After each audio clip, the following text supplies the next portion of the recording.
할렐루야. 오늘도 너무나도 좋은 주일입니다. 우리 이 기쁜 날에 함께 자리에서 일어나셔서 기쁨과 박수로 우리 주님께 우리의 노래를 올려드립시다. 헤이!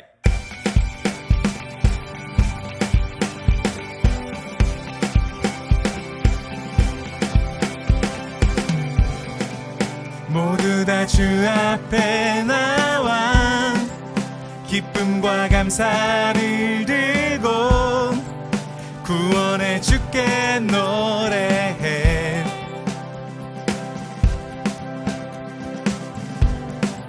천사들 이름에 맞춰 은하수 멜로디 맞춰 손뼉쳐 주께 노래, 주께 노래. 우리의 목소리로 산과 바다, 산과 바다. 우리 박수 치며 찬양하라 우리 구주 예수. 사자와 꽃 저 별들까지 찬양하라 우리 구주 예수.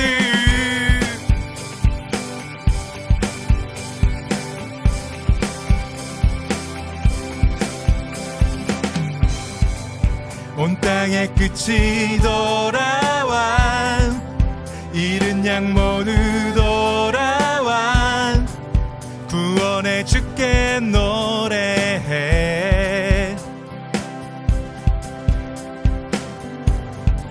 새들의 와음에 맞춰 노래의 박수에 맞춰 구원의 예수님께 사랑해.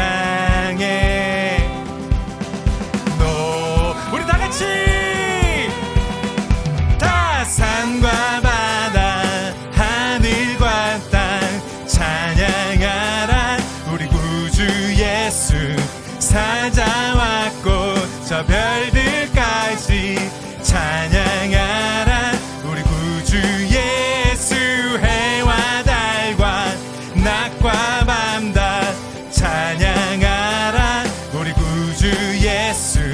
손뼉 치면 목소리 높여 찬양하라 우리 구주 예수. 온 백성 달려가 주님께. 온 백성 향기네 주님께. 온 백성 달려가 주님께. 온 백성 향기네 주님께. 우리 다 같이 사랑해 너. 다 같이 다 죄야 슬픔 다 사신 분 찬양하라 우리 구주 예수. 나의 기쁨 나의 구원 찬양하라 우리 구주 예수. 증량할 수 없는 사랑 찬양하라 우리 구주 예수. 아름다운 영광의 왕 다시 사신 우리 구주.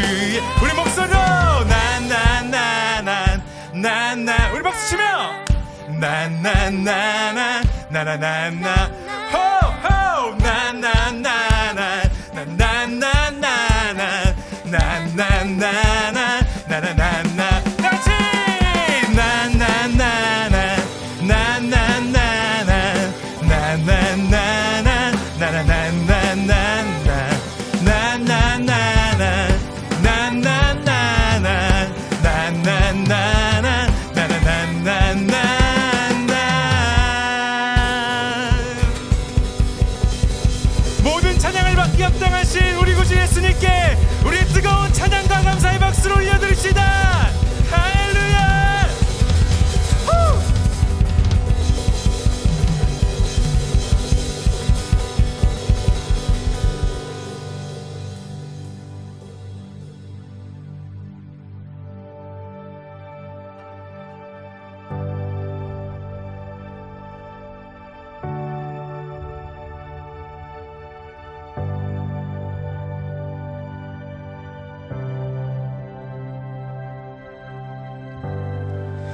메마른 나의 삶에 주님이 필요해. 광야 같은 내 삶에 주님이 필요해. 깊은 골짜기에서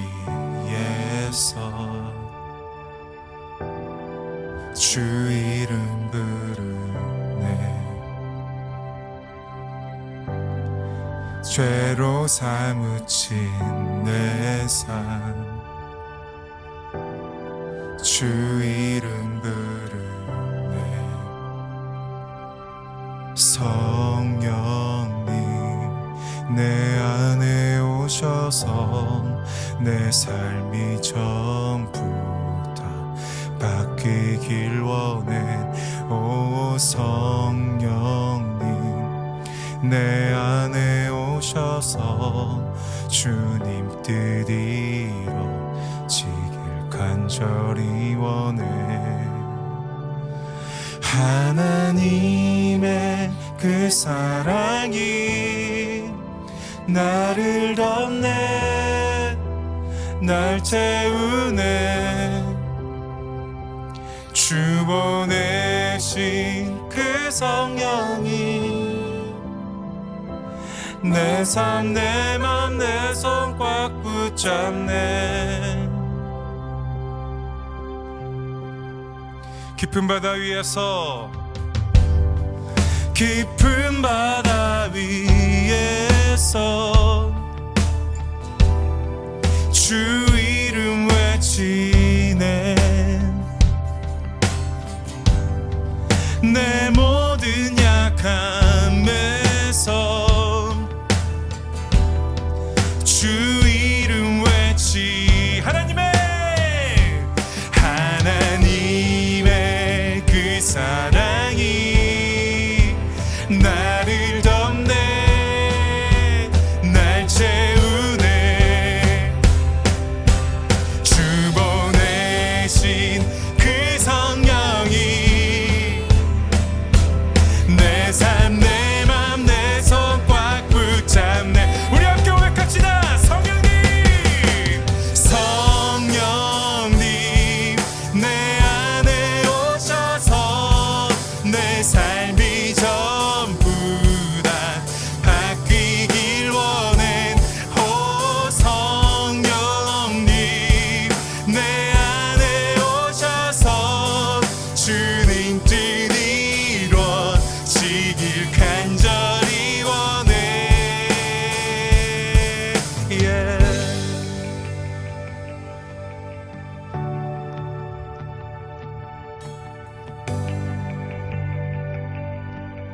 간절히 원해.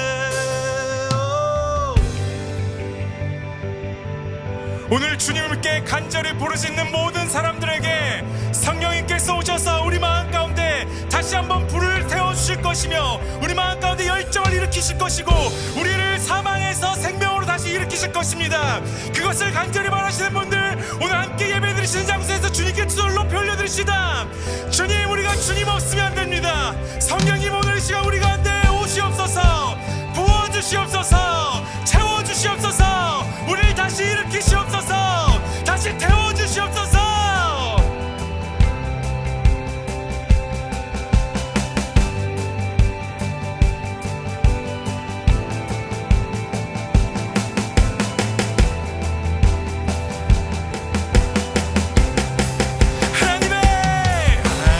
하나님의 그 사랑이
이루어지길 간절히 원해.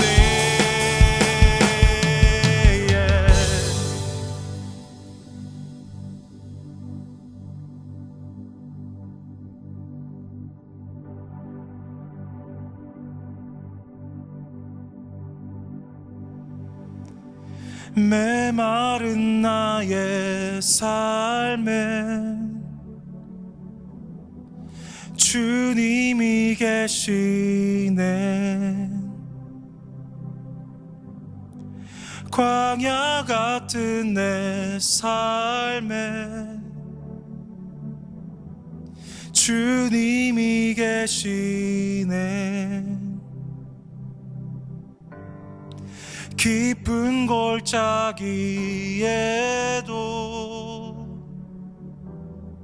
주님이 계시네.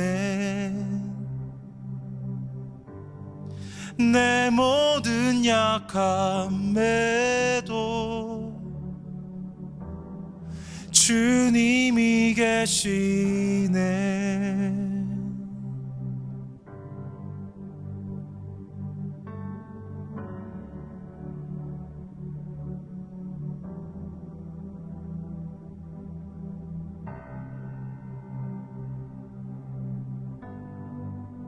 사랑과 은혜가 풍성하신 하나님 주님의 이름을 찬양합니다. 주님께서 우리에게 성령님을 보내주셔서 함께 있게 하시고 우리에게 세임 주시고 우리를 또 새롭게 하시는 그 성령님 오늘 의지하며 나아갑니다. 성령님 우리 가운데 함께 하셔서 오늘 예배 가운데 귀가 듣게 하시고 마음이 열리게 하시고 영혼이 새롭게 하여 주시옵소서. 오늘 이 모든 시간을 통하여서 성령님 운행하시고 우리 가운데 새 일을 시작하여 주시옵소서. 감사드리며 예수님의 이름으로 기도드렸습니다. 아멘. 할렐루야. 우리 주님께 영광의 박수 올려드리겠습니다. 성령님이 우리와 함께 하십니다. 여러분 믿으십니까? 성령님이 새 일을 시작하십니다. 이미 시작하셨습니다. 우리 가운데 오늘도 우리에게 새로운 은혜를 부어주시고 우리와 함께 하시는 그 성령님을 의지하여서 우리가 앞에 찬양을 고백한 대로 우리와 함께 하시는 그 성령님 오늘 예배 가운데 놀랍도록 일하실 겁니다. 기대하는 마음으로 함께 우리가 예배 가운데 나아갔으면 좋겠습니다. 저를 따라 한번 선포해 주십시오. 나는 예수님의 행복한 자녀입니다. 여러분 믿으십니까? 우리가 예수님 안에 있는 것만으로 충분히 행복할 만한 이유가 있습니다. 그것이 바로 우리의 유일한 이유입니다. 나의 기쁨, 나의 소망, 전부 다 예수님이라는 거예요. 예수님이 우리와 함께 계심으로 그 자체가 너무나 행복하지 않을 수 없습니다. 오늘 행복한 주일, 행복한 예배, 또 이 행복한 예수님과의 시간을 통해 여러분 삶 가운데 큰 은혜와 축복이 넘쳐나는 시간이 되기를 바랍니다. 함께 말씀 보도록 하겠습니다. 민수기 29장 1절에서 11절 말씀 함께 보겠습니다. 민수기 29장 1절에서 11절 말씀. 우리 말씀을 경외하는 마음으로 함께 자리에서 일어나서 말씀을 합독하도록 하겠습니다. 시작. 일곱째 달에 이르러는 그 달 초하루에 성회로 모이고 아무 노동도 하지 말라. 이는 너희가 나팔을 불 날이니라. 너희는 수송아지 한 마리와 순양 한 마리와 1년 되고 흠없는 순양 7마리를 야훼께 향기로운 번제로 드릴 것이며 그 소재로는 고운 가루에 기름을 섞어서 쓰되 수송아지에는 10분의 3이요 순양에는 10분의 2요 어린 양 7마리에는 어린 양 한 마리마다 10분의 1을 드릴 것이며 또 너희를 속죄하기 위하여 순염소 한 마리로 속죄 제를 드리되 그 달에 번제와 그 소제와 상번제와 그 소제와 그 전제 외에 그 규례를 따라 향기로운 냄새로 화제를 야훼께 드릴 것이니라. 일곱째 달 열흘 날에는 너희가 성회로 모일 것이요 너희의 심령을 괴롭게 하며 아무 일도 하지 말 것이니라.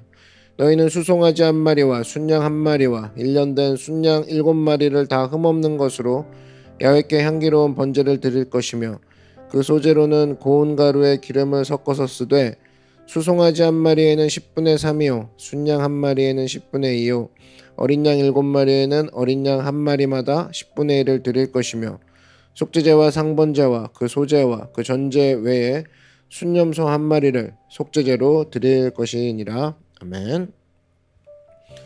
네, 자리에 앉겠습니다. 네, 오늘은 나는 무엇을 했는가를 묻지 말고 지금 어디 있는가를 물으라. 나는 무엇을 했는가를 묻지 말고 지금 어디 있는가를 물으라 라는 다소 긴 제목으로 하나님 말씀 증거하도록 하겠습니다. 이스라엘 절기 가운데 7월 1일은 나팔절입니다. 그리고 7월 10일 오늘 7월 10일에 대해서 얘기하고 있는 건데 7월 10일은 대속죄일이에요. 굉장히 중요한 겁니다. 이스라엘에게 이 대속죄일은 십자가랑 연결이 되는 사건이거든요. 십자가와 연결되는 절기입니다. 그래서 이 내용은 독립적으로 따져야 된다고 생각합니다. 옛날에 레위기 공부할 때 살폈던 내용인데 너무너무 중요하기 때문에 따로 살펴봐야 된다고 생각해요. 특별히 지금 사순절을 우리가 지내고 있고 고난주간을 앞두고 있는데 굉장히 중요한 그리고 딱 시기에 맞는 그런 메시지라고 생각합니다. 대속죄일. 오늘 그 대속죄일에 대해서 우리가 살펴보는 시간을 갖도록 할 거예요. 여러분, 기독교의 핵심이 뭐라고 생각하십니까? 기독교의 핵심. 믿음으로 구원받는다는 거죠. 이신칭의. 믿음으로 말미암아 의롭다함을 얻었다. 그러면 이 믿음으로 구원받기 위한 전제 조건이 있어야 될 거 아니에요. 전제 조건. 그게 바로 뭐냐? 그것들을 보여주는 것이 대속죄일이라는 거예요. 대속죄일. 인간의 그 기본적인 문제가 있지요. 죄 문제입니다. 죄 문제. 이거 뭐 저도 그렇고 여러분도 그렇고 죄 문제는 누구에게나 있습니다. 죄에서 자유로운 사람이 누가 있어요? 아무도 없죠. 그래서 율법적인 단체들 가보면 그런 겁니다. 너 죄 졌지? 딱 집은 다음에 죄를 쭉 나열하면 벌벌벌 떨죠. 왜 그래요? 죄에서 자유로운 사람이 아무도 없기 때문에. 모든 인간은 죄이기 때문에. 죄인입니다 라고 얘기했을 때 안 걸리는 인간이 없다라는 겁니다. 옛날에 영국에서 뭐 그랬다면서요. 사회 저명 인사들한테 한 100명쯤 되는 사람들한테 편지 보냈다면서요. 그 모든 것이 들통났다. 도망쳐라. 그랬더니 다 도망쳤대요. 그게 인간이라는 거죠. 그게. 그래서 인간이 죄 문제를 딱 들고 나오면 그 죄에서 다 걸리게 돼 있다라는 겁니다. 자유로운 인간이 없다라는 거예요. 죄책감이 있고 힘들고 괴롭고 이게 다 나오는 거죠. 그런데 이 죄 문제 내가 아무리 노력하고 한번 발버둥 쳐서 풀어보겠다. 그래서 풀어지는 게 아니잖아요. 이 문제를 해결할 수 있는 게 바로 누구라고요? 예수님이 우리의 죄 문제를 해결하신다. 예수 그리스도의 십자가의 보혈만이 우리의 죄 문제를 해결하신다라는 겁니다. 그래서 기독교에서의 근본적인 문제, 기독교가 근본적인 문제에 있어서는 이런 거죠. 죄의 짐을 풀어주는 종교라고 얘기할 수 있습니다. 기독교는 한마디로 죄짐을 풀어주는 종교, 죄의 노예가 되었던 사람들을 풀어주는 종교, 그것을 해방시켜주는 종교. 그래서 우리가 찬양하죠. 우리 죄를 씻기는 예수의 피밖에 없네. 십자가로 연결이 되는 것이기 때문에 그렇다라는 겁니다. 그런데 그 십자가의 근거가 되는 것이 무엇이냐? 그게 바로 이 속죄일의 개념이라는 거예요. 사순절이죠. 그 고난주간을 앞두고 있는 사순절인데 예수님이 우리 죄를 짊어지고 십자가에 달리지 않았습니까? 그거와 연결되는 절기가 바로 오늘 살펴보는 속죄일이라는 거예요. 속죄일. 이 속죄일에서 제일 중요한 게 뭐냐? 영단번 제사라는 겁니다. 영단번. 이것은 말이 좀 어렵더라도 그대로 이해했으면 좋겠어요. 영단번 제사. 영원히 한 번에 모든 값을 치르는 제사. 이것을 영단번 제사라고 합니다. 영어 표현에 의하면 once and for all. once and for all. 다른 영어는 몰라도 영단번 그랬을 때 once and for all. 이것은 꼭 알아야 될 것입니다. 한 번으로 말미암아 모든 것을 커버하는 그런 의미가 있습니다. 그게 바로 영단번이에요. 속죄일의 의미입니다. 영단번. 특별히 레위기 16장에 이 대속죄일에 대해 자세히 나와 있습니다. 7월 10일 제사장이 피를 가지고 지성소에 들어가는 날이 바로 7월 10일이에요. 7월 10일. 이스라엘 백성 전체 죄를 대표해서 들어가는 거죠. 대표해서 피를 가지고 지성소에 들어가는 날 7월 10일. 그런데 들어갈 때도 이 제사장이 범죄를 했다거나 하나님 앞에 정결하지 못하면 그 자리에서 즉사했습니다. 그래서 지성소에 들어가는 날은 방울을 달고 들어갔죠. 방울. 그 방울 소리가 계속 나면 살아있는 거고 방울 소리가 안 나면 죽은 거지. 발에다가 끈을 묶어놨어요.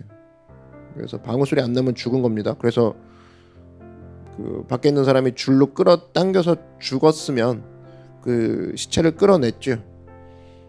그러니까 이 대속죄일은 사실은 굉장히 심각한 날이죠. 한 사람이 죽을 수도 있고 살아나올 수도 있는 거의 운명이 달린 날이죠. 굉장히 심각한 날이 대속죄일. 그때 대제사장이 입고 들어가는 옷이 이제 보통 때는 제사장이 입는 옷이 두 개가 있습니다. 에봇이 있어요. 에봇. 에봇이 뭐냐면 굉장히 화려한 옷입니다. 막 이 보석도 달려 있고 12지파를 이제 상징하는 거죠. 그러니까 여기저기 화려한 술을 놓고 굉장히 화려한 그런 제사장 옷을 에봇이라고 하는데 어떤 분이 이걸 또 계산을 했어요. 지금 현재 가치로 제사장이 입는 에봇을 만들면 어떻게 되느냐, 어느 정도 돈이 드느냐 그랬더니 최소 2만 불, 한 2천만 원. 그리고 최대로 만든다 그러면 20만 불, 2억 정도 나온다라는 거예요. 보석이 아주 좋은 거라 그러면 이 대제사장이 입는 옷은 한 2억 정도 되는 옷이래요. 보석이 이제 막 달려 있으니까. 그래서 에봇은 그런 옷이라는 거예요. 근데 제사장이 입는 또 하나의 옷이 있습니다. 그게 바로 오늘 대속죄일에 지성소에 들어갈 때 입는 옷이에요. 그건 바로 세마포 옷. 세마포 옷이 뭐냐? 쉽게 말하면 백양 메리에스예요. 흰색 속옷. 요것만 딱 입고 들어갔어요. 흰색 속옷만. 그래서 이 세마포라는 건 뭐냐면 그 당시 그 시대에 만들 수 있는 최고로 가느다란 실 그게 바로 세마포예요. 실은 가늘수록 좋은 거죠.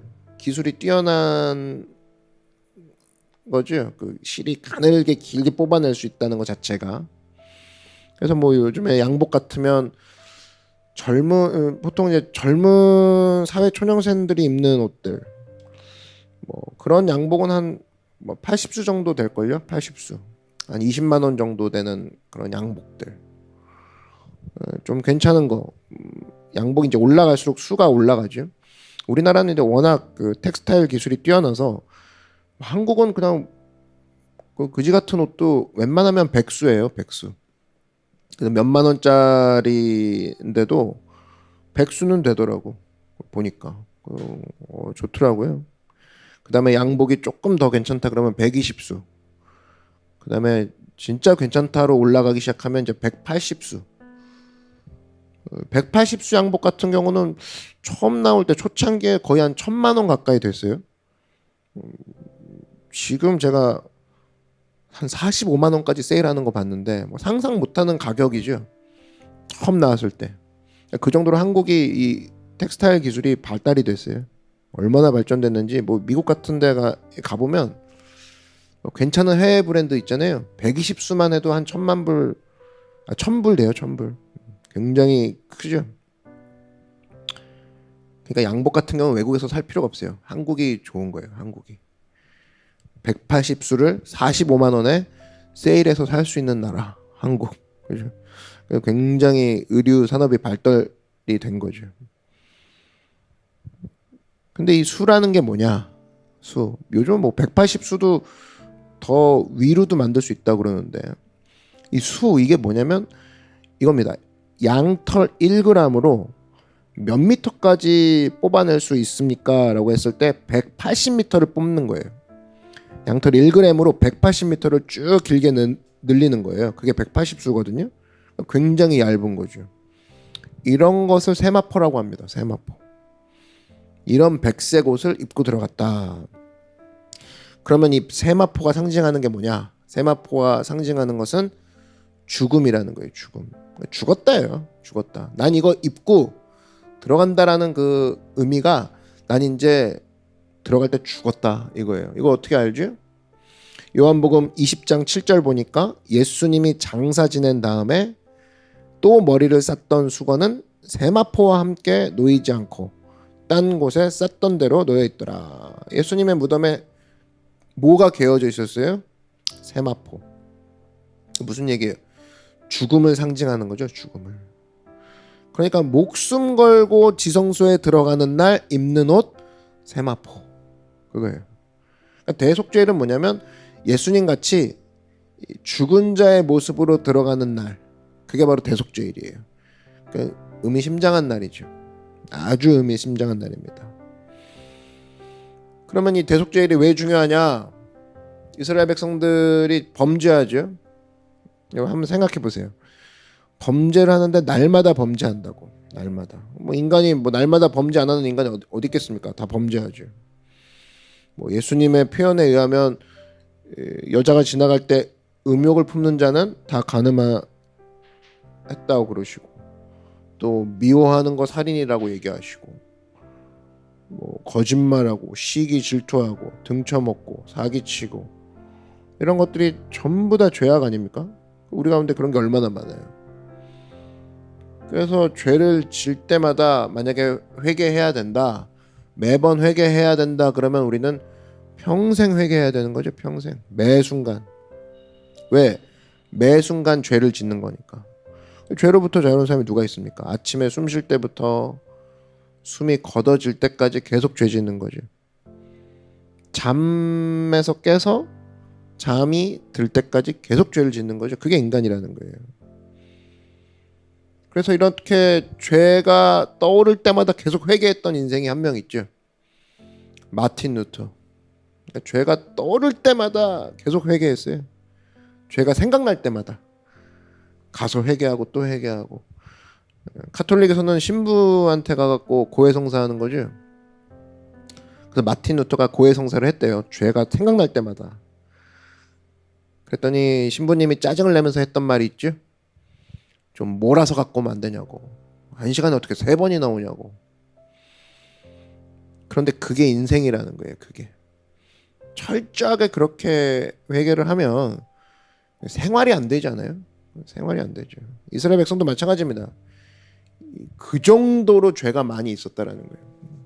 매 순간 생활이 안 될 정도로 죄가 많은데 이 범죄한 것에 대해서 한마디로 무겁게 사는 거죠. 계속 죄짐을 지고 사는 거예요. 그런데 하나님께서 이스라엘 백성들에게 7월 10일이라는 속죄일이라는 대속죄일이라는 기가 막힌 아이디어를 제공하시죠. 그래서 대제사장이 어린 양의 피를 가지고 지성소에 한 번 가서 죄를 용서를 구하면 1년 동안 지었던 이스라엘 백성의 죄가 용서가 된다. 사해 주신다. 대단한 거죠. 매일매일 죄를 회개해야 되는데 1년으로 뭉쳐준 거예요. 1년으로 딱 뭉쳐줘서 매 순간순간 회개해야 되는 사람들인데 1년으로 딱 정해준 거죠. 1년에 딱 뭉쳐가지고 용서해 주겠다 그렇게 얘기하신 거라고. 여러분들 뭐 예를 들면 이런 거죠. 매일 먹는 약이 뭐가 있을까요? 뭐 당뇨 환자분들이라면 인슐린 주사를 매일 맞죠. 인슐린 자주 맞죠. 그런데 인슐린 주사가 너무 좋은 게 나와가지고 1년에 딱 한 번만 맞으면 된다. 그러면 굉장히 혁신적인 거겠죠. 그죠? 인슐린 주사를 1년에 한 번 맞는 걸로 충분하다. 매일매일 안 맞아도 된다. 그러면 이건 굉장한 발명품이죠. 1년에 한 번 맞아서 모든 것이 해결된다. 그런 거랑 똑같아요. 그건 뭐 병도 아니죠. 1년에 한 번 뭐 못 맞겠습니까? 그런 식으로 이스라엘 백성들의 죄의 문제를 1년에 한 번으로 딱 해결해 준 게 대속죄일. 그게 이제 하나님이 주신 아이디어죠. 아이디어. 그런데 그렇다고 할지라도 그 대속죄일은 부족함이 있죠. 1년에 한 번이라도 계속해야 되잖아요. 한 해도 거르지 않고. 그런데 이 부족한 이 대속죄일을 완성하신 분이 있죠. 그게 바로 누구예요? 예수님이시죠. 예수님. 예수님이 대속죄일을 온전히 완성을 시켜버리시죠. 예수님 어떻게 하셨냐? 한 번 제사를 드리는, 자기 몸을 제물로 삼아서 제사를 드림으로 말미암아 한 번 드린 것이 언제까지 효과가 있어요? 영원히. Once and for all. 영원히 쫙 효과가 있는 거예요. 그래서 이 대속죄일은 뭐냐면, 구약에 나오는 대속죄일은 예수님의 십자가를 설명하기 위한 중간 단계의 징검다리다, 이렇게 얘기할 수 있습니다. 그래서 이 대속죄일의 개념을 이스라엘 백성들은 알고 있었어요. 알고 있었죠. 자기가 1년에 한 번마다 해왔던 거니까. 그래서 한 번의 제사를 통해서 1년 동안의 모든 죄를 사해 주신다. 다 사해 주신다. 대제사장이라는 한 사람을 통해서 이스라엘 전체 백성의 죄가 사해진다. 이런 컨셉, 이런 아이디어, 이것이 확장된 게 누구예요? 그게 바로 예수님이시죠. 그게 바로 십자가 사건이죠.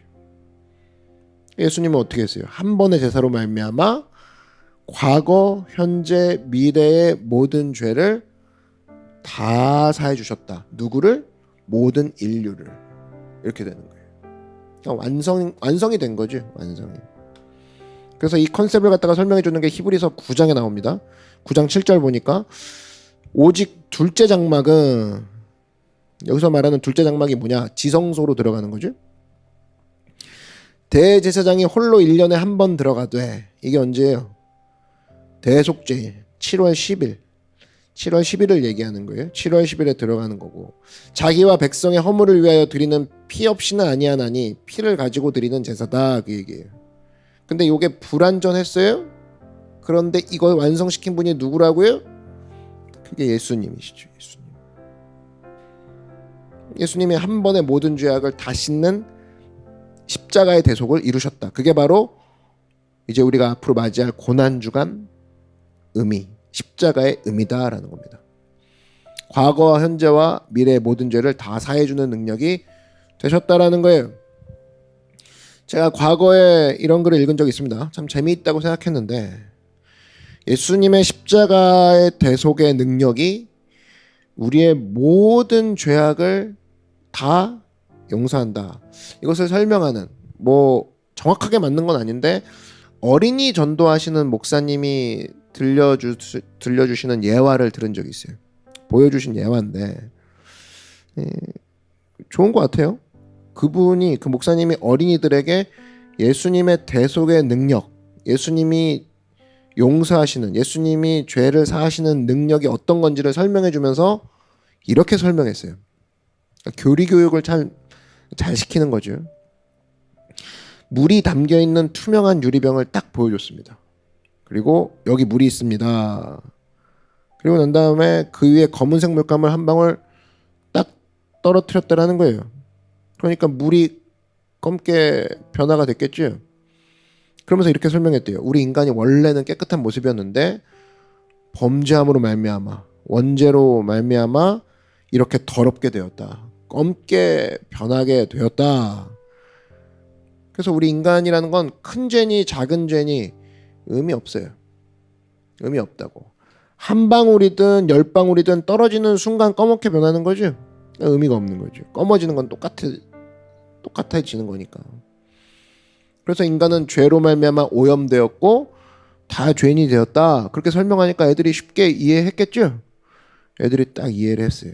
그 다음에 그 검은 물감이 든 병에 뭐 일종의 표백제 같은 것을 쫙 넣었어요. 이 꺼멓게 변해져 있는 그 용액을 하얗게 맑게 변화시킬 수 있는 표백제. 그러니까 물 전체가 하얘졌죠. 다 하얘지더라는 거예요. 그러면서 설명을 이렇게 하기를, 예수님은 이렇게 표백제 같은 분이십니다. 예수님은 이렇게 우리의 삶 속에 들어오는 순간에 시꺼멓고 더러웠던 죄악들이 맑게 변화가 됩니다. 흰 눈보다 맑게 변화가 됩니다. 그러니까 설명이 되는 거죠. 예수님은 그래서 우리의 표백제입니다. 예수님이 우리를 깨끗게 하십니다. 어린이들이 듣기에는 이해가 쉽지요. 어린이들은 설명하기 좋잖아요. 그리고 난 다음에 이 표백제가 들어있는 이 물에 다시 한번 검은 잉크를 떨어뜨렸다는 거예요. 그럼 어떤 일이 벌어지겠습니까? 아무 일도 안 벌어지겠죠? 이미 표백제가 있기 때문에, 이미 그 병 안에는 표백제가 들어있기 때문에.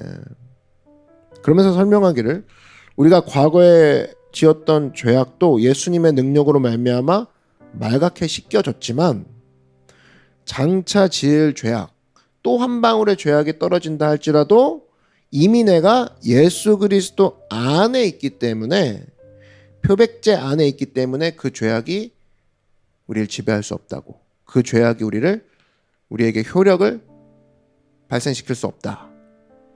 기막힌 설명이죠. 뭐 100% 맞아떨어지는 것은 아니지만 아마도 예수님의 대속의 능력, 예수님의 죄사함의 교리, 이것을 어린아이들에게 설명하는 내용 중에 이거보다 더 선명하게 증거되는 내용은 없을 거라 생각합니다. 우리도 마찬가지예요. 예수님의 십자가의 대속에 어떤 능력이 있느냐면, 과거의 죄악을 깨끗이 씻겨주셨어요. 그리고 우리의 현재의 죄악을 깨끗이 씻겨주십니다. 그리고 미래에 짓게 될 죄도 깨끗이 씻겨주신다라는 거예요. 그게 바로 예수님의 대속의 능력입니다. 그 대속의 능력이 바로 once and for all. 이 all에는 과거, 현재, 미래를 포함한 게 all이에요. all. 누구에게? 모든 인류에게. 굉장한 거죠. 그래서 히브리서 9장 12절을 보니까 모든 죄악을 씻겨주시는 예수님의 능력에 대해서 이렇게 얘기하고 있습니다. 염소와 송아지의 피로 하지 아니하고 오직 자기의 피로 영원한 속죄를 이루사 단번에 성소에 들어가셨느니라. 그러니까 예수님이 한 번 죽으심으로 말미암아 모든 것을 다 해결했다라는 거죠. 그래서 9장 28절 보니까 이와 같이 그리스도도 많은 사람의 죄를 담당하시려고 단번에 들이신 바 되셨고 구원에 이르게 하기 위하여 죄와 상관없이 자기를 바라는 자들에게 두 번째 나타나시리라. 단번에 드리게 됐다라는 거예요. 단번에. 예수님의 십자가의 능력, 뭐랑 연결시킨 거예요? 대속죄일과 연결을 시킨 거죠. 대속죄일. 구약의 대속죄일과 예수님의 십자가의 능력을 연결시킨 거예요. 그게 바로 히브리서 8장, 9장, 10장의 내용입니다. 그래서 여러분들이 히브리서 8장, 9장, 10장 뭐 신약이라고 좀 만만하게 여기고 딱 읽었다가 무슨 소리야, 뭔지 모르겠어 라고 넘어간 적 많죠. 말이 어렵네. 그 이유가 뭐냐면 구약에 나와 있는 대속죄일의 개념을 몰라서 그래요. 신약만 우리가 붙잡고 신약에 대해서만 이제 본다 그러면 사실 중간중간에 이해 안 되는 부분이 있습니다. 그 이유가 대부분 그거예요. 구약에서의 모델을 갖고 온 건데 구약에서 예수님으로 말미암아 완성되는 것이 신약이거든요. 구약의 내용을 모를 경우에 신약도 어려워요. 나중에는. 그래서 구약을 꼭 같이 봐야지. 신약에서의 모르는 개념, 애매한 개념들은 사실은 구약의 모델이 그 힌트를 주는 거죠. 보세요. 대속죄일의 개념을 아는 사람은 히브리서를 보면은 어렵지 않아요. 아, 이거구나. 모든 이 땅에 존재했던 제사장들보다 예수님이 뛰어난 이유가 바로 이거구나. 우리 예수님 한다고. 성경 읽으라고 계속 강조하는 이유가 그거예요. 그래서 성경을 모르면 이 은혜의 깊이도 모릅니다. 내가 얼마나 죄를 지었는지도 일단 모르고 이 죄가 용서함 받는 것이 한계가 있었구나. 그것도 모르고 그거를 깨신 분이 주님이시구나. 이것도 몰라요. 그러니까 성경 늘 읽으면 시편 23편 뭐 이런 것만 읽는 거예요. 그 깊이가 필요하죠. 여러분 잊지 마십시오. 이 대속죄의 개념 이것이 확장된 것이 십자가 사건이라는 거예요. 십자가 사건.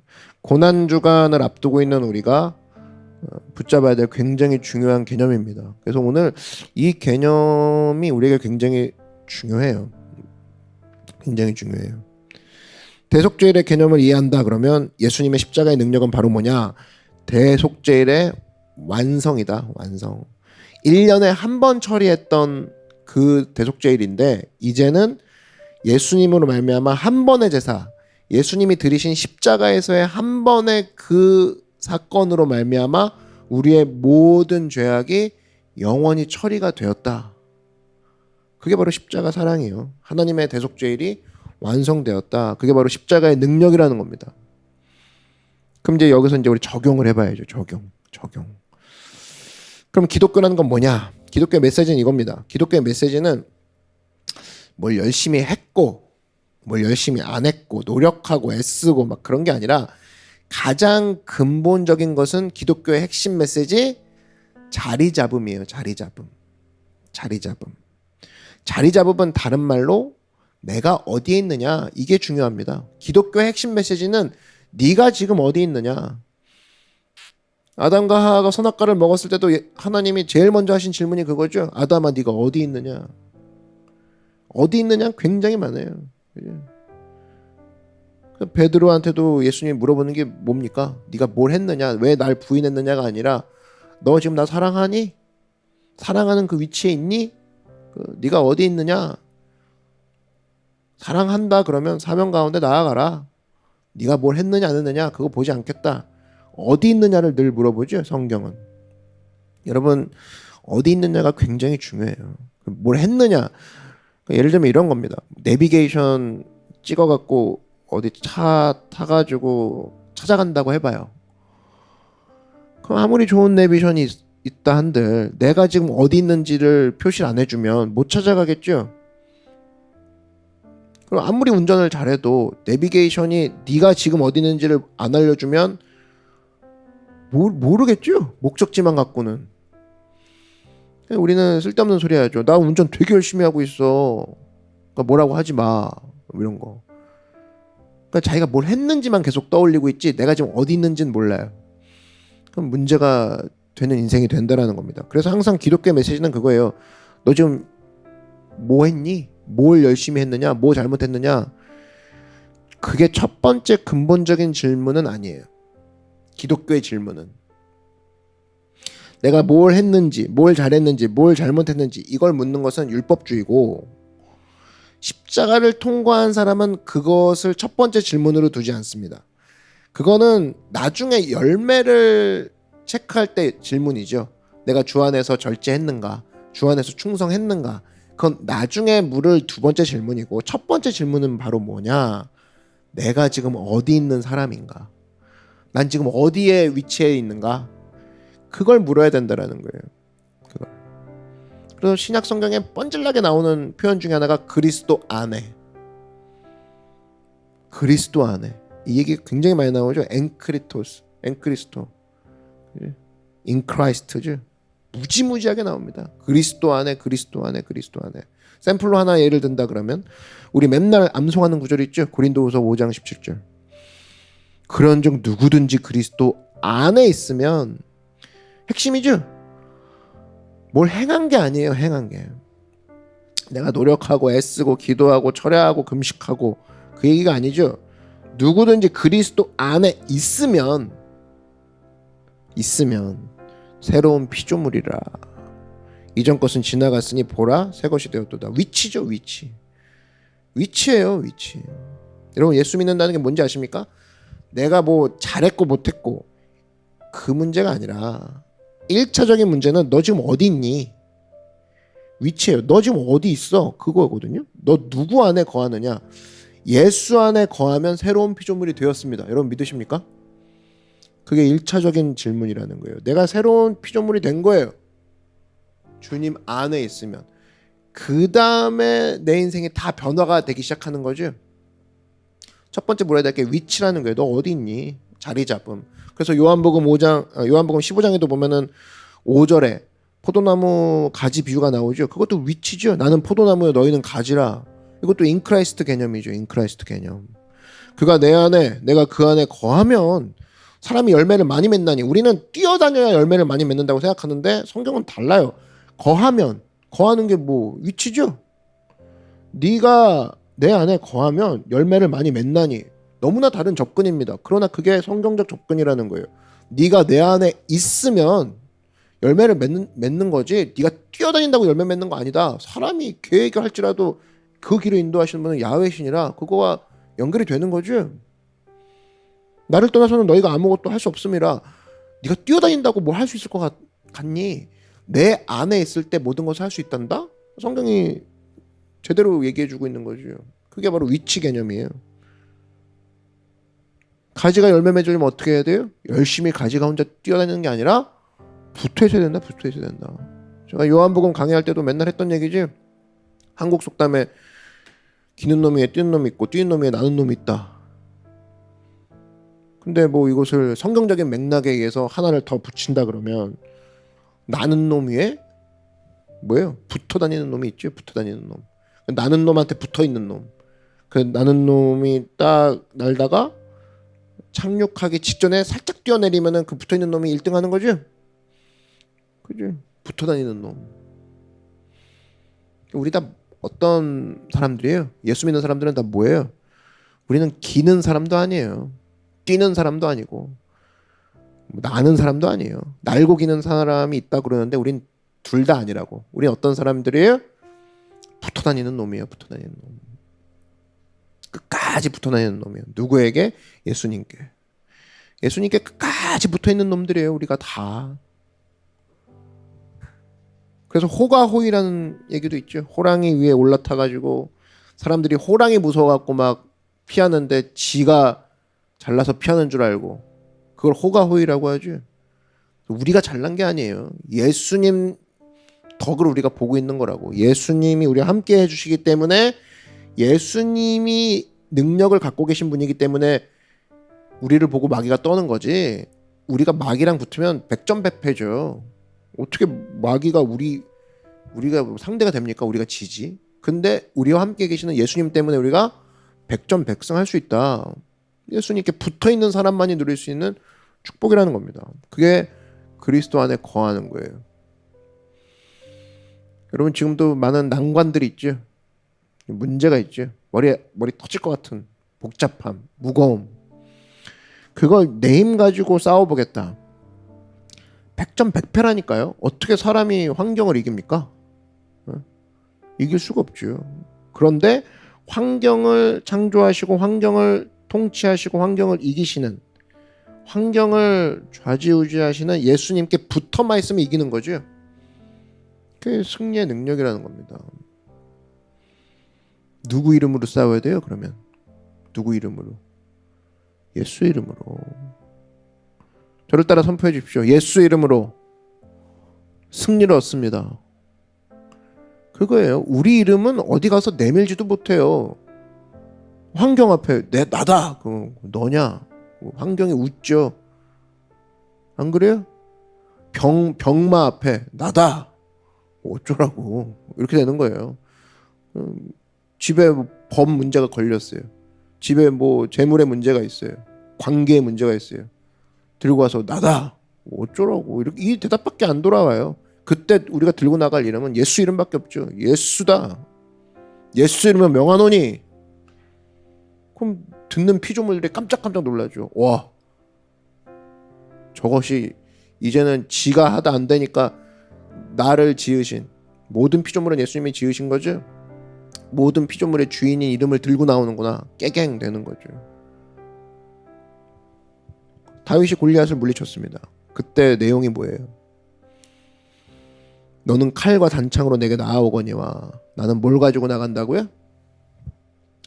네가 조롱하고 멸시하는 야훼, 만군의 야훼 이름으로 쯔바우트 그러죠. 만군의 야훼, 모든 군사의 하나님, 모든 전쟁의 하나님, 그거 들고 나간다. 쯔바우트. 나가서 이겨버리죠.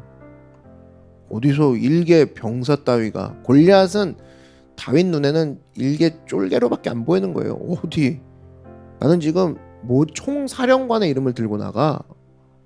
쯔바우트의 하나님이야. 나 이겨버리잖아요. 우린 그런 존재라는 겁니다. 항상 하나님의 이름으로 싸울 줄 아는 그런 능력의 백성 되길 바랍니다. 그래서 우리에게 필요한 건 뭐냐? 무슨 일을 할 때마다 이 이름을 말하는 거. 항상 하나님의 이름을 말하는 거. 예수님의 이름으로 명하노니, 나사렛 예수 이름으로 명하노니, 이 이름을 시인하고 고백하는 게 필요해요. 시인하고 고백하는 거. 얘기하면 뭐 어떻게 할 거예요? 모르죠. 누구 이름으로 왔소? 누가 보내서 왔소? 얘기 안 하면 모르잖아요. 얘기하는 순간 효력이 발생이 되는 거죠. 시인과 고백이 있어야 된다는 겁니다. 그래서 로마서 10장 10절 보니까 사람이 마음으로 믿어 의에 이르고 입으로 시인하여 구원에 이르느니라. 자꾸만 입으로 시인해야 된다는 겁니다. 내가 지금 하고 있는 것은 하나님의 사명이야. 내가 지금 하고 있는 것은 하나님의 능력으로 하고 있는 거야. 내가 지금 하고 있는 것은 하나님의 은혜요, 하나님의 영광 가운데 일하고 있는 거야. 계속 시인하고 고백해야 된다는 겁니다. 굉장히 중요한 거예요. 그래서 항상 재확인해야 될 게 뭐냐? In Christ, 나는 어디에 놓여 있느냐? 이것이 시인과 고백으로 확인이 되는 거죠. 어디 안에 속해 있는가?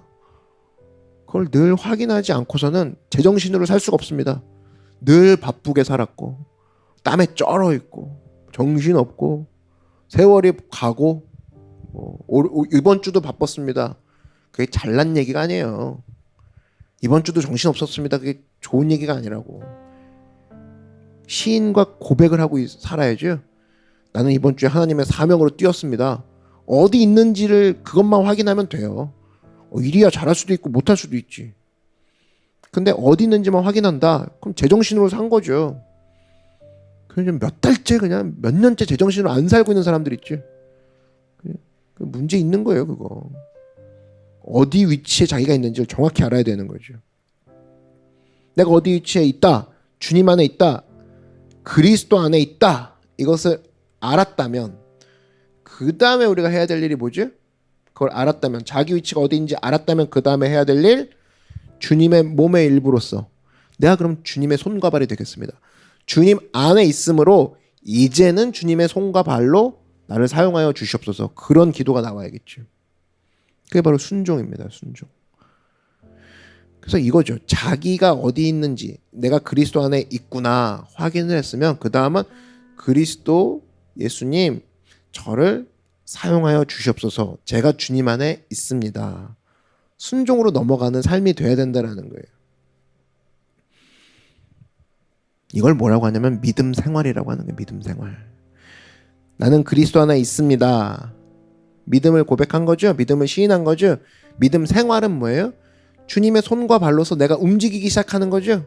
그 믿음 생활이죠. 믿음 생활. 1차적으로는 뭐예요? 주님 안에 거하는 거. 믿음. 주님이 나와 함께 하신다. 나의 모든 죄는 씻김 받았다. 믿으십니까? 믿음. 그럼 2차적으로 그 말씀 그대로 내가 붙어 있어서 순종하겠다. 어딜 가든지 주와 함께 따라가겠다. 어딜 가든지 주와 함께 걸어가겠다. 나는 놈 위에 붙어 있는 거잖아요. 계속 가는 거죠. 같이. 그러면 그때 원래는 처음에 땅바닥에 붙어 살던 사람이 예수님과 함께 있으니까 창공을 나르고 능력이 나타나기 시작하는 거죠. 처음 보는 세상을 맛보게 되고. 그러니까 순종이 연결이 돼야 된다는 겁니다. 주님 안에 있는 사람은 주님의 손과 발이 되기 원합니다. 나를 사용하여 주시옵소서. 이것으로 넘어가는 거죠. 이 순종이라는 걸 보면 여러분 그 사울 왕 보십시오. 사울 왕. 사울 왕이 왜 버림을 받았죠? 위기의 순간이 올 때 불순종했죠. 근데 너무 신기한 건 승리하고 나서도 불순종했습니다. 그러니까 종합하면 상황이 바뀔 때마다 언제나 불순종했어요. 사울 왕은. 그러니까 우린 그런 얘기하죠. 상황이 어려우면 요즘 상황이 너무 어렵기 때문에 불순종합니다. 뭐 불순종할 수밖에 없는 상황입니다. 뭐 그렇게 얘기할 수 있다고 치면 백보양보해서. 그러면서 이어서 또 이런 얘기합니다. 상황이 좋아지면 순종할게요. 그렇게 얘기하는 사람이 꼭 있죠. 뭐 이런 겁니다. 내가 지금 워낙 수입이 없으니까 11조를 못 드리지만 내가 먹고 살만하면 11조를 드릴 거야. 지금은 내가 너무 상황이 안 좋기 때문에 선교를 못 가지만 상황이 내가 좋아지면 선교 갈 거야. 그래요, 여러분? 진짜 그래요? 어려운 상황에서 불순종하는 사람은요, 상황이 좋아져도 불순종해요. 또 평탄할 때 하나님께 순종하는 사람은 평탄함이 사라져도 순종해요. 어려운 상황에도 순종해요. 평탄할 때 순종했던 사람은 어려울 때도 순종을 해요. 그러니까 이거는 상황하고 관계가 없는 거예요. 상황하고 순종은, 그러니까 여러분 상황 핑계 대지 마십시오. 이 상황은 순종과 아무 상관이 없어요. 어떤 그래프도 갖고 있지 않다고. 연관 관계가 없어요. 그래서 사무엘상 13장과 15장 구약을 보면 두 번의 사울에 대한 시험이 나오죠. 첫 번째는 뭐죠? 블레셋이 쳐들어옵니다. 압도적인 우위를 가지고 쳐들어와요. 이스라엘이 굉장히 약해져 있을 때 블레셋이 보통 쳐들어오거든요. 해적들이니까. 그래서 이스라엘이 블레셋의 공격을 받았다라는 순간은 이스라엘이 약해졌던 것을 보고 해적들이 쳐들어온다. 굉장히 위기구나 생각하면 돼요. 근데 이놈의 사무엘 선지자는 안 나타나네. 예배를 드려야 되는데 안 와요. 아무리 기다려도 안 와요. 그래서 어떤 일이 벌어지느냐? 사람들이 도망가고 겁먹고 힘들어지죠. 그래서 제사장만 드릴 수 있는 이 제사를 사울이 친히 드리죠. 친히. 왜 그래요? 그 위기의 순간을 못 참아서. 위기의 순간을. 그렇지만 이 사무엘상 이 13장 이 내용을 우린 보통 인간적인 생각을 갖고 있는 사람은 이제 그러죠. 뭐 나누라 그러면 이럽니다. 뭐 사무엘이 원인 제공한, 결국엔 사무엘이 원인 제공한 거 아닌가요? 뭐 왜 늦게 와갖고 그런 사단을 만듭니까? 뭐 아니면 얼마나 급했으면 사울이 저랬을까 이런 생각도 드네요부터 시작해서 그래도 예배는 드린 거 아닌가요? 그래도 재산 드린 거 아닌가요? 약간의 일말의 동정심을 갖게 돼요. 그러나 불순종은 확실한 거죠. 불순종은. 여러분 위기의 순간이라고 말씀 떠날 거예요? 여러분 어렵다고 말씀 떠날 겁니까? 뭐 1차적으로 그렇지만 뭐 이거 이해한다고 넘어갑시다. 13장은 그럴 수 있다고 한번 실수일 수도 있겠다고 넘어가 보자고요. 그럼 15장으로 한번 넘어가면 15장에 넘어가면 이제는 아말렉과 싸웁니다. 근데 아까 블레셋은 이스라엘이 쳐맞았을 때 위기였죠. 근데 이번에는 이스라엘이 반대예요. 압도적인 우위를 가지고 아말렉을 쳐부숩니다. 하나님께서 아말렉 다 죽여버리라고 그래요. 다. 여기 왕이 또 아각 왕이었거든요. 아각 왕도 죽여라 명령을 하세요. 거기 있는 모든 것 다 죽여라. 하나님의 명령을 하시는데 이거는 유리한 상황 아닙니까? 13장은 불리한 상황이었고 불리한 상황에서 불순종했고 그럼 15장 보자는 거예요. 유리한 상황이 나와요. 사울 왕이 지금 이기고 있어요. 포로도 잡았어요. 상대편의 왕을. 그럼 얼마든지 순종할 수 있죠. 근데 위기의 순간에 불순종했던 사울은 평탄할 때도 순종하지 못합니다. 왜 순종하지 못하지? 이유가 뭐예요? 백성들이 원했대요. 전리품이 있는데 좋은 걸 원해서 놔뒀대요. 또 왕은 왜 살려뒀냐? 자기가 공명심이 생기니까. 다 죽여버리면은 사울 왕이 얼마나 뛰어난지 모르잖아요. 자기가 얼마나 잘난지 모르잖아요. 그러니까 이 사로잡은 왕을 끌고 다니면서 보여줘야 내가 얼마나 강한 왕인지를 사람들이 알 거 아닙니까? 공명심. 위기의 순간에 불순종했던 사울 왕은 이제는 평탄할 때도 순종하지 않더라. 13장과 15장이 보여주는 메시지입니다. 하나님 앞에 버림받죠. 이때 사무엘 선지자를 통해서 말씀했던 중요한 게 있죠. 하나님께서 네가 그 상황에서 드린다는 번제, 뭐 다른 제사 그런 거 기뻐하실 것 같니? 그러면서 말씀하기를 유명한 메시지가 나오죠. 순종이 제사보다 낫고 듣는 것이 수양의 기름보다 낫다. 두 번의 테스트를 통해 동시에 보여주는 거예요. 위기 순간에도 불순종하더니만 평탄할 때도 불순종하더라. 순종이란 건 환경과 관계가 없다라는 거예요. 전 지금 재수 중인데 재수만 끝나면 순종할게요. 웃기는 소리 하지 마십시오. 재수할 때 순종해야 대학 가서도 순종해요. 저는 백수기 때문에 지금 순종 못하고 취직하면 순종하겠습니다. 여러분, 순종은 백수 때가 더 쉬워요. 시간 더 많으니까. 백수 때 순종 못하는 사람이 취직하고 순종한다고요? 말도 안 되는 소리죠. 말도 안 되는 소리죠. 저는 지금 결혼을 못해서 순종할 형편이 아닙니다. 결혼한 후에 부부가 함께 순종하겠습니다. 더 웃기는 소리죠. 결혼하면 더 바빠요. 애 낳고 정신없어요. 처녀 총각 때 순종 안 했던 사람이 결혼한다고 둘이 같이 순종하겠다고요? 여러분, 환경하고 아무 관계가 없어요. 이게 뭐 내가 지금 아프기 때문에 순종을 못한대. 여러분, 건강하면 순종도 못해요. 안 그래요? 건강하면 얼마나 보러 다닐 게 많은데. 아프면 시간이 많죠? 몸만 아픈 거잖아요. 몸만. 아플 때 순종했던 버릇이 있는 사람이 건강해져도 감사함으로 순종하지, 건강해져봐요. 아플 때 순종 안 하는 사람이 목사님 이 건강해졌으니까 여기저기 좀 보러 다니겠습니다. 뭐 이것도 안 되나요? 뭐 아무 관계가 없어요. 순종하고 여러분 상황과는 아무 관계가 없다고. 지금 즉시 순종해야 된다는 거예요. 지금 즉시. 왜? 상황과 관계가 없으니까. 관계가 없어요. 전혀 관계가 없습니다. 그래야 하나님께서 우리에게 주시는 열매를 맛보게 된다는 거예요. 우리 믿음의 젊은이들 오늘 다 얻었죠? 우리 인생에서 풍성히 살 수 있는 길, 승리하는 길 뭐예요? 그리스도 안에 있어야 된다는 거예요. In Christ, in Christ. 그리고 그리스도 안에 있다.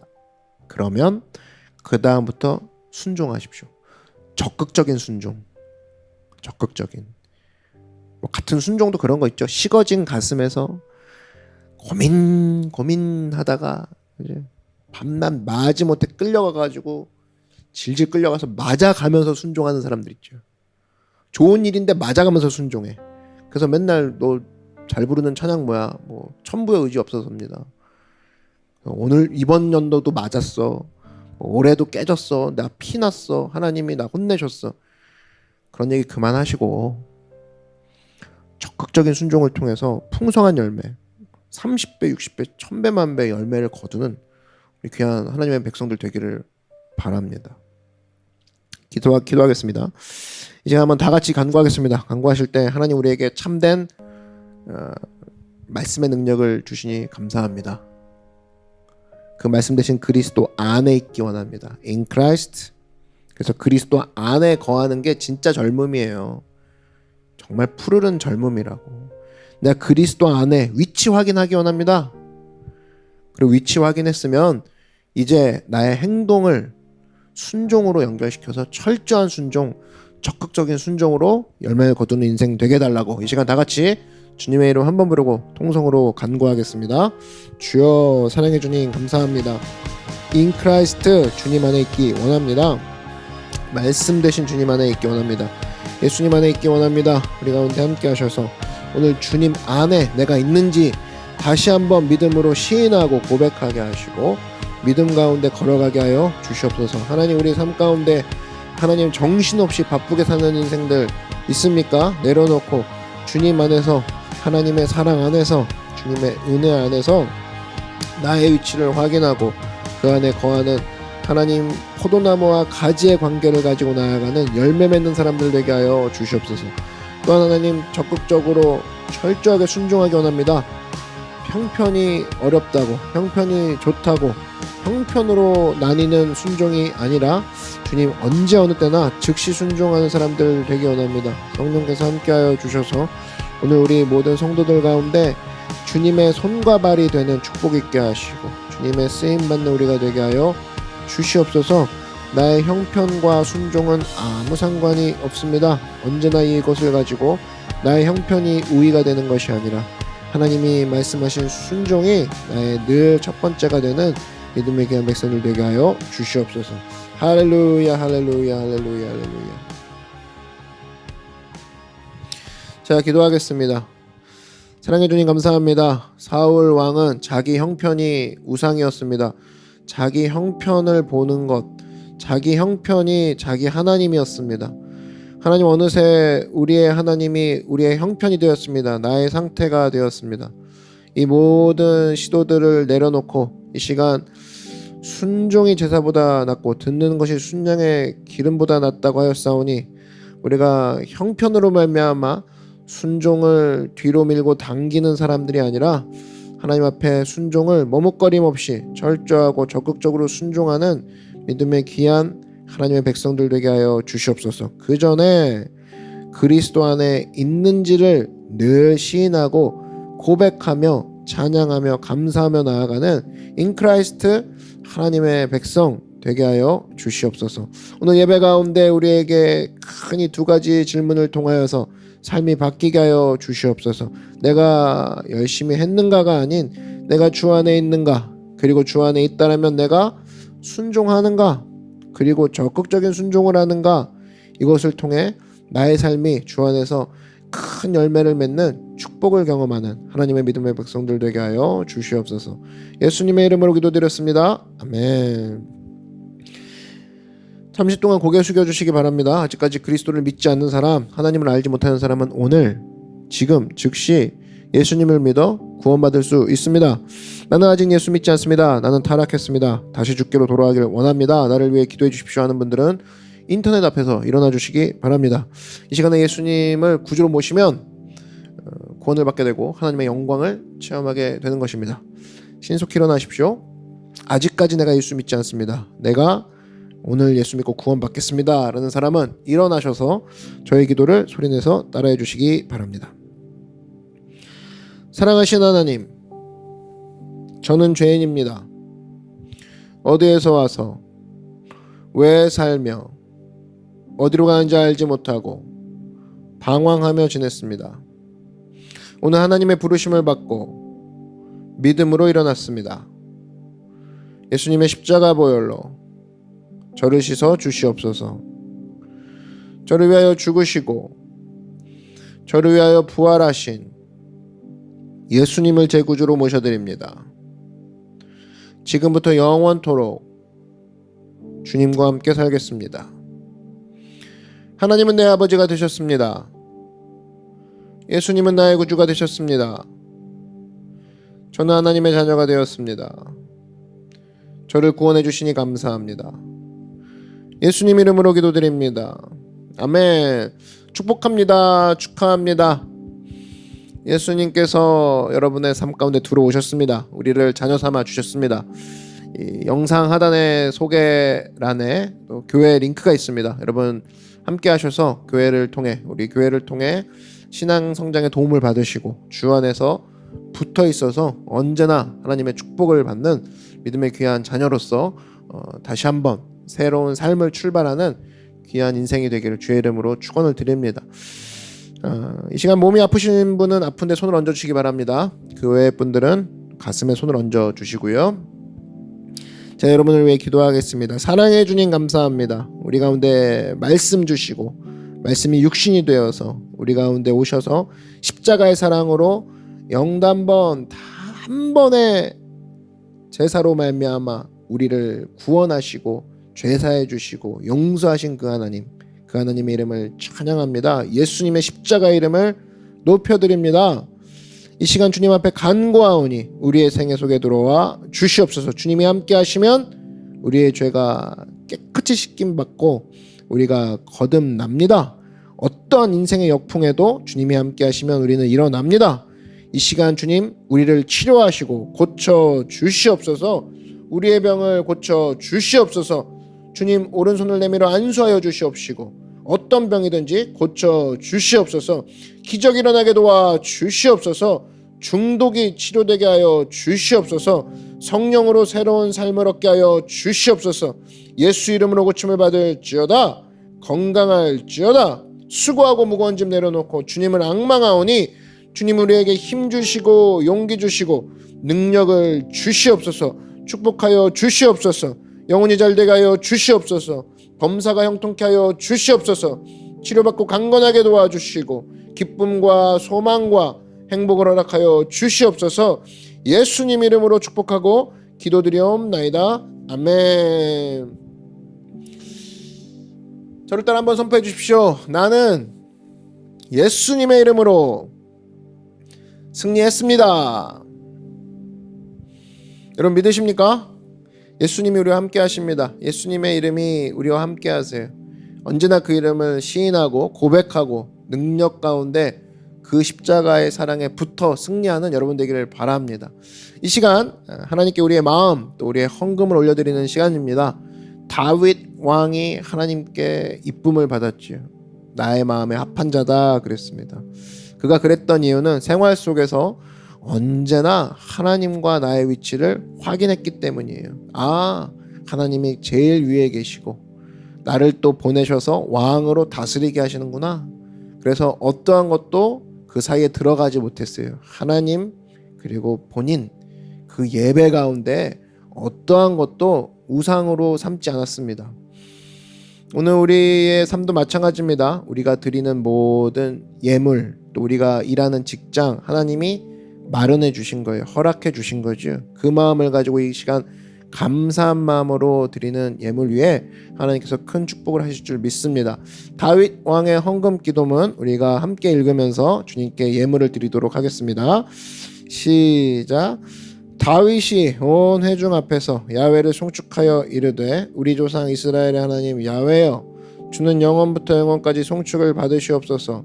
야훼여 위대하심과 권능과 영광과 승리와 위엄이 다 주께 속하였사오니 천지에 있는 것이 다 주의 것이로소이다. 야훼여 주권도 주께 속하였사오니 주는 높으사 만물의 머리이심이니이다. 부하기가 주께로 말미암고 또 주는 만물의 주제가 되사 손에 권세와 능력이 있사오니 모든 사람을 크게 하심과 강하게 하심이 주의 손에 있나이다. 우리 하나님이여 이제 우리가 주께 감사하오며 주의 영화로운 이름을 찬양하나이다. 나와 내 백성이 무엇이기에 이처럼 즐거운 마음으로 드릴 힘이 있었나이까. 모든 것이 주께로 말미암아 싸우니 우리가 주의 손에서 받은 것으로 주께 드렸을 뿐이니이다. 아멘. 제가 잠시 기도하겠습니다. 하나님 감사합니다. 이 시간 주님께 예물 바칩니다. 주일헌금, 감사헌금, 11조헌금, 특별헌금 주님께 올려드립니다. 하나님 급하게 준비한 것 아니요 하나님께 신령과 진정으로 즐거운 마음으로 드리오니 주님께서 기뻐 받아주시고 바치는 손길마다 예수님 성령님 함께 하셔서 30배, 60배, 1000배, 만배로 주의 큰 복을 받아 승리하는 믿음의 청지기들 되게 하여 주시옵소서.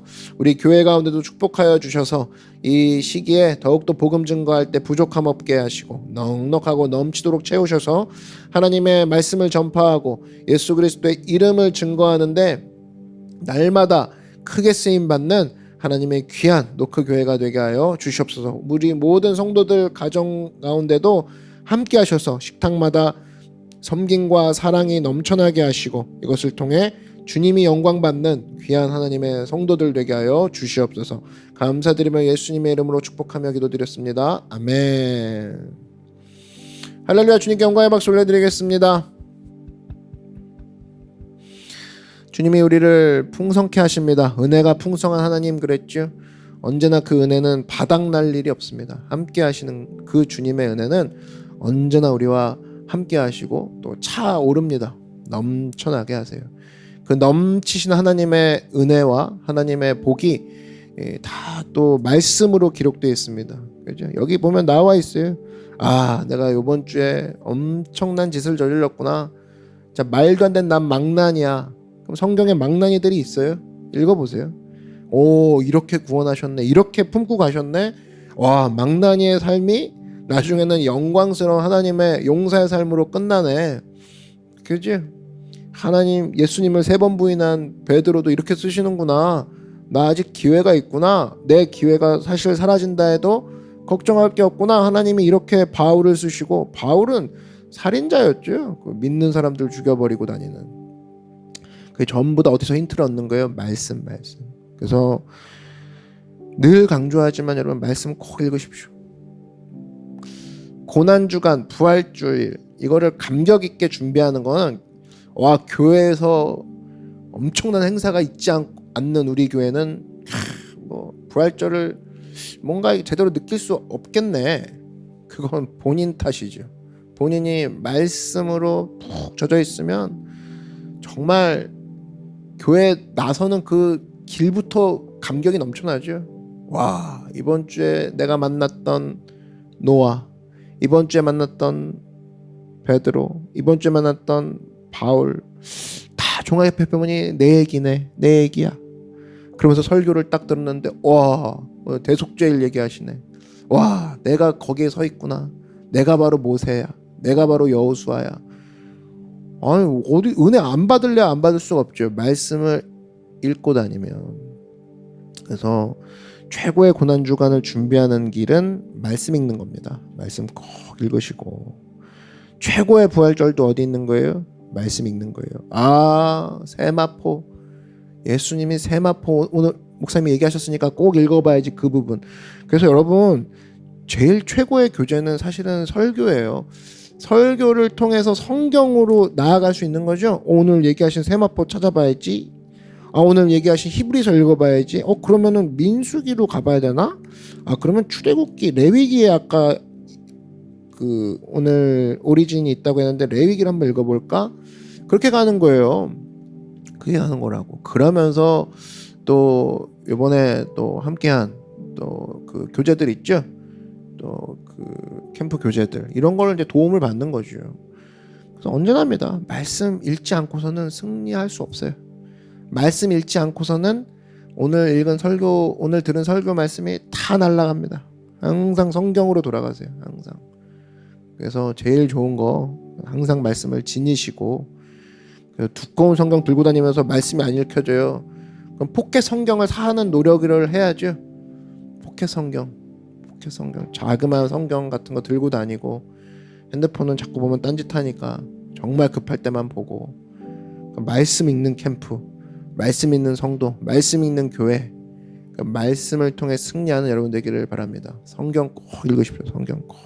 언제나 성경을 입에 달고 성경을 통해 하나님의 약속을 증거하고, 내가 주 안에 있다, 주님 내가 순종하게 하여 주시옵소서.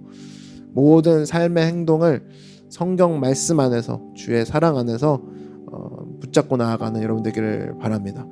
오늘 예배를 하나님께서 기쁘게 받으셨어요. 너무나 하나님께서 좋아하십니다. 우리가 함께 모여서 또 예배할 날이 있을 텐데, 그날까지 우리가 언제나 그리스도 안에 있음을 기억하고 주 안에서 순종하는 여러분 되기를 바랍니다. 자리에서 일어나 주십시오. 축도하고 모든 예배를 하나님께 올려드리도록 하겠습니다. 주님 감사합니다. 주님 안에 있게 하시니 감사하고, 또 우리를 쓰시니 감사합니다. 말씀 안에 또 예수님 안에 있음을 늘 확인하고 그 가운데 순종의 걸음으로 우리를 이끄시는 하나님께 찬양하며 나아가는 믿음의 백성들 되게 하여 주시옵소서. 이제는 예수 그리스도의 은혜와 하나님 아버지 크고 놀라우신 사랑과 성령의 늘 함께 하시는 귀한 역사하심이 오늘 예배드린 모든 예배들의 머리 위에와 예배자들의 가정과 가족과 모든 범사 위에 그리고 우리 교회 위에 이제부터 영원토록 함께 계실지어다. 아멘. 할렐루야. 한 주간도 승리하시기 바랍니다. 주 안에서 사랑하고 축복합니다. 우리 하나님께 영광의 박수 올려드리겠습니다.